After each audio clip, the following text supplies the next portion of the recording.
Episode 18, Taste Along with Adam the Wine Guy. That's right. Already up to episode number 18. We've had such an amazing variety, such really interesting wines from all over the place. And today's wine, no exception to that rule that we haven't followed yet, that's for sure. Up today, we have the Clos de Penchant, Bruilly, Béziville, 2006 vintage.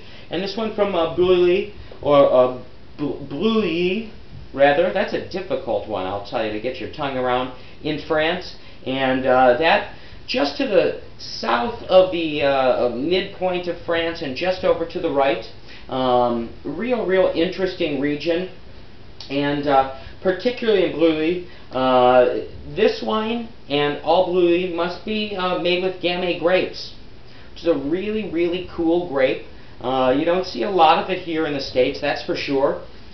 But when you do see it, or when you do see a Bruilly, chances are you're going to get a really nice value, a good bang for the buck in the bottle. Let's give this one a shot.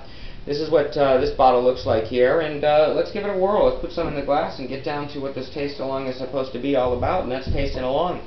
Everybody knows what time it is right about now when we get this wine in the glass. Let's just get all loose, let's get limber, let's get ready. Look at the color on that one. You know, just nice intense extraction, just enough. I can still see my thumb through this wine. So what I'm looking at is sort of a medium-bodied wine. This Gamay has a really nice fruit to it, but really something that's interesting, sort of you say Gamay, I say gamey. This wine definitely on the gamey side. It would be really delicious and an interesting pairing, I think, with some lamb chops. Let's give it a whirl. It's monkey time, folks. It's monkey time. Let's get down. Mmm. Mmm.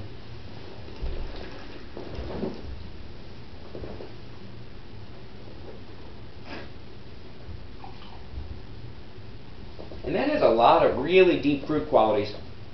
Also these sort of dried cranberries that kind of come around. And then I get some of this tobacco-y, some dustiness. Really interesting, and definitely when you breathe out on that stuff, you get that real nice gaminess that comes back around that, along with food, this wine would be just dynamite. Give it a shot. Keep your eyes peeled for Bruilly. Chances are you're going to get a good bang for the buck in the bottle. This one, the Clos de Penchant, 2006 vintage.